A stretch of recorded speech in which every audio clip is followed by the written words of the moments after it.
મંદિરમાં માતાની મૂર્તિ દિવસમાં 3 વાર બદલે છે રૂપ. સવારે બાલ્ય અવસ્થા, બપોરે યુવા અવસ્થા અને સાંજે વૃદ્ધા અવસ્થા. મહારાષ્ટ્રના નાગપુરમાં આવેલું છે કોરાડી માતાનું મંદિર, જ્યાં માતાની મૂર્તિ રૂપ બદલતી જોવા મળે છે. વૈજ્ઞાનિકો પણ હેરાન છે.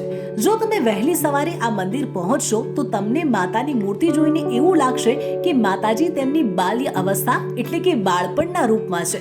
જો તમે બપોરે આ મૂર્તિને જોશો તો તમને એવું લાગશે કે માતાની મૂર્તિ યુવા અવસ્થામાં છે.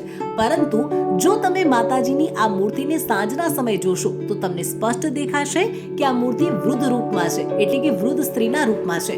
એટલું જ નહીં, પણ સાંજે માતાજીના મુખ પર ઘણી બધી કરચલીઓ પણ જોવા મળે છે. તેમની એક આંખમાંથી સતત આંસુ નીકળે છે. એવું કહેવાય છે, જે વ્યક્તિ આ મંદિરમાં દર્શન કરી લે છે તેને જીવનમાં ક્યારેય પૈસાની કમી નથી રહેતી. તો બોલો જય માતાજી.